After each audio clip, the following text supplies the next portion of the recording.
Deep inside Iran حملہ کرنا چاہ رہے تھے. اب اس کے بارے میں وہ کہہ رہے تھے کہ جو اس کا میگنیٹیوڈ ہے, جو اس کی شدت تھی حملوں کی, وہ اسرائیل کا ایئر فورس چیف بتا رہا ہے کہ بہت ہی ہائی تھی, اور اس کا مطلب یہ ہے کہ سینکڑوں طیاروں کو جانا تھا اور ایک ساتھ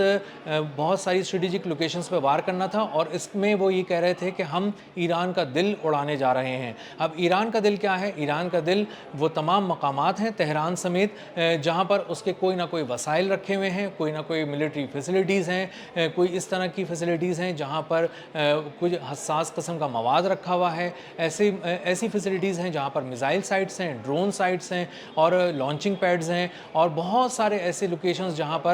جہاں سے ایران ریٹیلیٹ کرتا ہے, جواب دیتا ہے امریکہ کو یا اسرائیل کو جب بھی کبھی حملہ ہوتا ہے. تو ان تمام سائٹس کو ایک ہی دن ایک ہی وقت میں اڑانے کا پلان تھا. تو آپ اس سے اندازہ کر سکتے ہیں کہ اس کا میگنیٹیوڈ ہائی کیوں کہا گیا, اور کیوں کہا گیا کہ یہ سب سے بڑا حملہ تھا, یہ کاری وار ہوتا, یہ ایک ہی وار ہوتا, اور ایک ہی وار میں وہ اس کو سمیٹ کر ساری چیزوں کو تباہ کر کے واپس نکلنے کے موڈ میں تھے اور اس کی تمام تیاری کر چکے تھے. پائلٹس جو ہیں وہ جہازوں میں سوار ہونے کے بعد ٹیک آف کرنے ہی والے تھے کہ ایک ٹیلی فون کال آئی اور نتن یاہو کو اپنا فیصلہ بدلنا پڑا اور ایران پر ہونے والا تاریخ کا سب سے بڑا حملہ روک دیا گیا. اسرائیلی ایئر فورس کے چیف کا بھی لیٹر سامنے آیا ہے جو اس نے فیملیز کو لکھا ہے, اور فیملیز کو لکھے لیٹر میں کہا ہے کہ ہم نے اپنی طرف سے پوری کوشش کر لی تھی, ہم بالکل تیار کھڑے تھے, اگر ہم پہ بیرونی دباؤ نہ ہوتا, ہم پر اپنے ایک بہت ہی اہم اتحادی ملک کا دباؤ نہ ہوتا تو ہم اس معاملے میں رکنے والے نہیں تھے, اور 1 گھنٹے بعد ہم بہت بڑے پیمانے پر تباہی پھیلا چکے ہوتے ایران کے اندر. قدرت کو شاید کچھ اور ہی منظور تھا, اسی لیے امریکی انٹیلیجنس نے بروقت ڈونلڈ ٹرمپ کو اطلاع دی اور زور دیا کہ وہ مداخلت کریں اور نتن یاہو کو اس بات پر مجبور کریں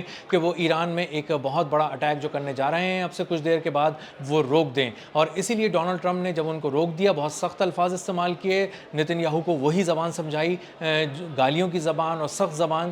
جو وہ سمجھتا ہے, اور اس کے بعد ڈونلڈ ٹرمپ کو اندازہ ہو گیا کہ نتن یاہو کسی بھی وقت ان کی پیٹھ میں خنجر گھونپ سکتا ہے اور کسی بھی وقت وہ اکیلا اڑان بھر سکتا ہے, اکیلے حملے کر سکتا ہے. اسی لیے ڈونلڈ ٹرمپ نے پچھلے 2-3 دنوں کے اندر ایک بہت اہم کام یہ کیا ہے کہ اپنے فاصلے اسرائیل کے ساتھ بڑھانے شروع کر دیے ہیں. KC-135 ریفیولنگ ٹینکرز وہاں سے بین گورین ایئرپورٹ پہ جو تل اویو کے کھڑے تھے ان کو واپس بلایا جا رہا ہے. اب ایک ایک کر کے وہ ٹیک آف کر رہے ہیں, اور اس کے بعد ایران کے اندر تک جا کر حملہ کرنے کی صلاحیت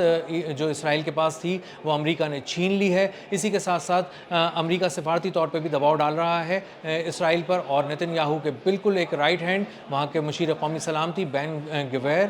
اس کا بھی جو ویزا تھا وہ اس حد تک ڈیلے کیا گیا کہ اس نے اپنا امریکہ کا میامی کا ٹرپ کینسل کر دیا اپنی فیملی کے ساتھ جو وہ جا رہا تھا, اور اس کو بتایا گیا کہ تم یہاں پر آؤ, تمہیں اپنے فنگر پرنٹس دینے پڑیں گے اور اس کے بعد ہم کچھ سوال پوچھیں گے. اور اس کے بعد اس کو اندازہ ہوا کہ یہ سوال اس کے مجرمانہ ریکارڈ سے متعلق ہوں گے, سابق ریکارڈ سے متعلق ہوں گے, اور اسی لیے اس کو اندازہ ہو گیا کہ یہ ویزا نہ دینے کے لیے ٹال مٹول کی جا رہی ہے, اور اسی لیے اس نے اپنا فیملی ٹرپ جو امریکہ کا تھا وہ کینسل کر دیا. لیکن وہ US کی ایمبیسی میں نہیں گیا اور اس نے وہاں پر اپنے فنگر پرنٹس نہیں دیے. تو امریکہ اس بات کو بہت اچھی طرح سمجھ چکا ہے, اور یہی ایک بہت بڑا حملہ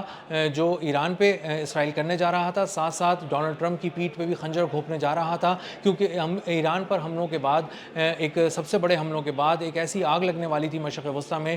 جس کی حدت بہت واضح طور پہ محسوس کی جاتی ہے امریکہ تک, اور اس معاملے کو پھر سنبھالنے کے لیے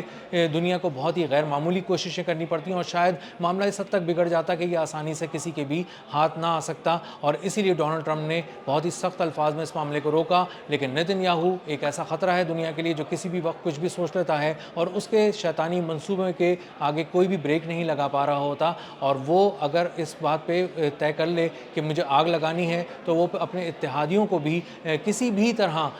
وہ ان کو اعتماد میں نہیں لیتا اور اکیلا ہی چل پڑتا ہے تباہی پھیلانے کے لیے, اور اسی لیے اب اس پر اعتبار کرنے کے لیے کوئی بھی تیار نہیں ہے. ایران پر ایک بہت بڑا حملہ